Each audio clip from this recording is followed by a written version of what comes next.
Hi, and welcome to our channel. Today we're sharing with you all the books that we've been reading in October. More specifically, all the non-spooky books that we read in October. We talk about the spooky ones over here if you want to watch it. So let's go ahead and take a look.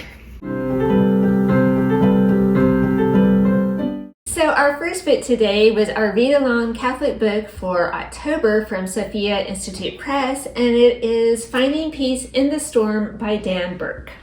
So this book is all about finding God's will in your life and accomplishing it, which we all want to do but can seem very difficult at times. So the book is based on Uniformity with God's Will, which was written in the 1700s by St. Alphonsus Liguori. So the author kind of takes a modern approach to it. He offers his own insights and reflections to make it easier for the modern reader to understand. So the book covers topics like what to do in a time of spiritual dryness and how living too far in the past or the future can affect our spiritual peace in the moment. So if you've always wanted a spiritual advisor but you just don't have one, this book could be really helpful for you. The author kind of steps into that spiritual advisor role. At the end of each chapter, there are really great reflection questions, and he also lists out a bunch of helpful resources. I also really liked one story and some advice he told about what to do in a time of spiritual dryness. And this advice comes from the abbot Macarius, who told it to a man who was experiencing disgust with his prayer life. And so Abbot Macarius said, "When you are tempted in times of dryness to give up praying because you seem to be wasting your time, say, 'Since I cannot pray, I will be satisfied just to remain on watch here in my cell for the love of Jesus Christ.'" So we thought that was just really genius and really beautiful advice. Just show up and be with Jesus. So there's a lot of good information in this book, a lot of interesting stories and anecdotes.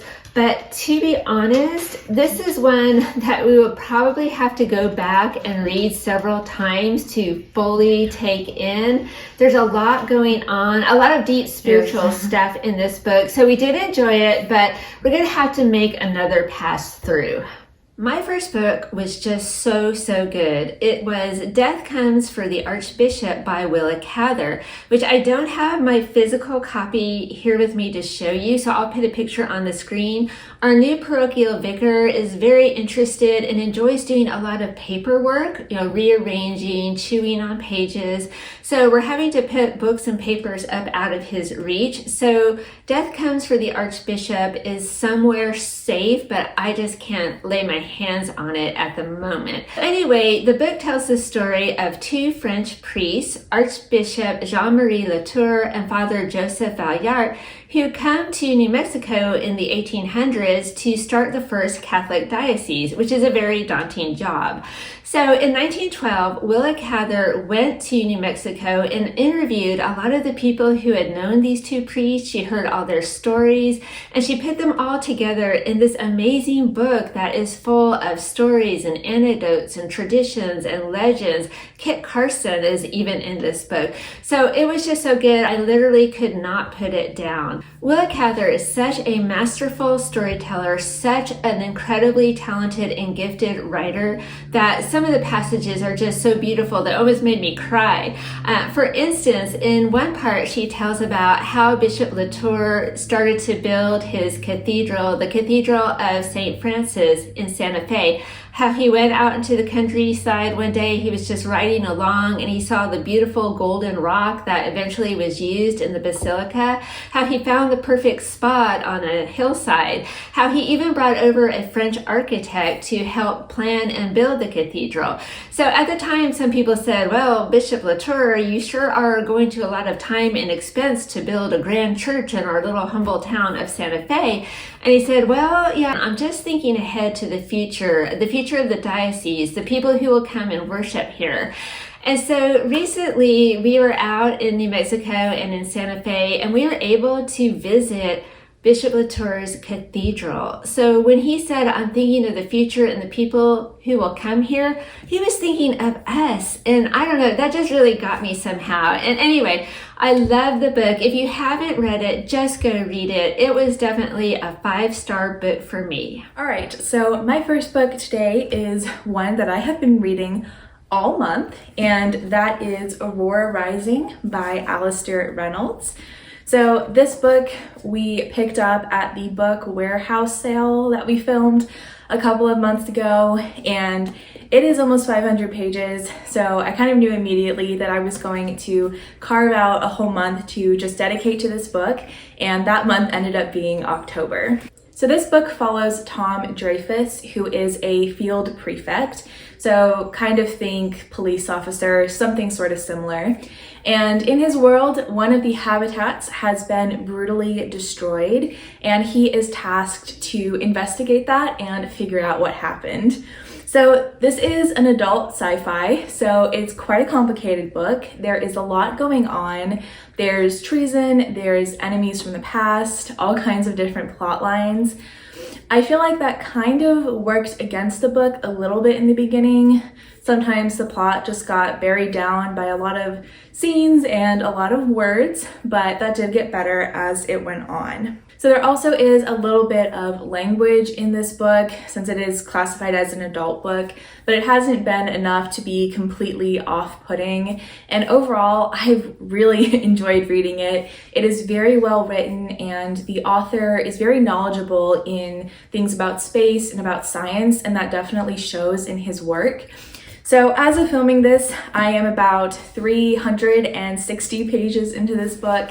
So that means I still have over 100 pages left, but I think I have it mapped out so I can finish by the end of October, if not sooner. My next book is Tea Time Discipleship by Sally Clarkson, Sharing Faith One Cup at a Time. I picked this one up in our latest library haul, and I said that if I read it, I'll tell you what I thought. And so I'm telling you now, I thoroughly enjoyed it. Sally Clarkson has such a gift for faith and hospitality. She's always so encouraging in her books, and I just love that. So one of her favorite comments from this book for me was her statement that we are not meant to be Lone Ranger women. We are meant to have friends, to make friends, to go out and meet people, and then to make time to spend with our friends. So of course she gives you lots of ideas and inspirations on how to do just that. The book is full of beautiful pictures of people sharing time together, beautiful cozy table settings, teacups, beautiful food, recipes. I think we're going to try one of these recipes in our next cooking video, so stay tuned for that. But really, this book makes you want to just curl up on the couch with a cup of tea and have a good read. I am giving it 4 out of 5 stars. So my other book today, I very clearly picked up just on a whim, and it is Kate the Royal Wedding Fairy, which is part of the Rainbow Magic series. I adored this series growing up. I loved going to the library and finding the next books that I hadn't read to check them out. So apparently, once upon a time, we bought a copy of this book because the same name, obviously, and it's been on my shelf for quite a while, so I decided just because, get a break from the sci-fi, to pick this one up. So it follows Kirsty and Rachel, who have all these fun adventures in fairyland, helping out the fairies. And in this book, the true love crown has been stolen by Jack Frost and his goblins, and they need to steal it back in time for the royal wedding. So I just read this one for the memories and for the nostalgia. This book, this series was just kind of like my entire childhood. So there's tons of books in this series, and there's tons of magical adventures to be had. Next for me is A Hiker's Guide to Purgatory by Michael Norton, which I got from our church library. I saw it and I thought, well, that sounds like a very interesting title. I wasn't sure what to expect, but I took it home. I read it, and it was definitely very good, very thought-provoking. So in it, we follow the story of Dan Geary, a 77-year-old lawyer who is not in good health, and then one day he wakes up in a very strange but very beautiful place, and he realizes, well, you know what? I think I've died. I think I'm in purgatory. And so he is. So he's always been a hiker his whole life. So what do you do when you're a hiker in purgatory? You pick up your backpack and you start hiking. So along the way, he encounters many different people. He encounters an archangel, he meets friends old and new, and he even meets up with one of his favorite pet dogs, a lab named Buddy. And also along the way, he works through a lot of personal issues. So I'm not going to say much more because I don't want to spoil it in case you read it, but I will say that the author gives you a very positive and hopeful spin on purgatory. And I also really appreciate the fact that he talks about how much the poor souls in purgatory appreciate our prayers and how much our prayers help them. So I would like to read more books by Michael Norton if he writes any more, and I am giving this 4 out of 5 stars. All right, and one more from me, and it is Death of a Bookseller by Bernard J. Farmer, which I saw recently at the library. This one is reprinted from 1954, and when I saw it and started reading the back, I thought, oh, this is a great Halloweenish murder mystery. I am definitely going to read this one. So it is the story of Sergeant Wigand, who is a London police officer, and his friend Mike, who is a book dealer and collector, has been found murdered. He has a knife in his chest. So Sergeant Wigand sets about to find the real killer. So a couple of things to be aware of with this one. There is some bad language, especially in the first couple of chapters. Definitely not excessive, especially by today's standards, but it's in there. Also, Mike, the guy who is murdered, is known to dabble in the occult. Now, Sergeant Wigand is not on board with that at all. He is a religious man and he says so right up front, but still he was friends with Mike and he wants to do right by Mike and find the real killer.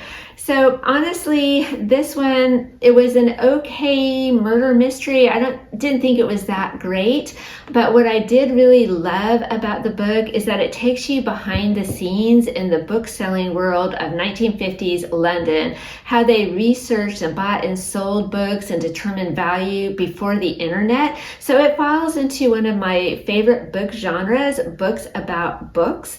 I also thought it was really interesting that at the time this book was written, the moral standards were just so much higher than they are now. And if you read the book, you'll understand what I mean. But I just thought, wow, definitely a different time and a different place. So I enjoyed this one. Good murder mystery for Halloween, end of October, and I am giving it 3.5 out of 5 stars. Okay, so that is a look at what we've been reading this October.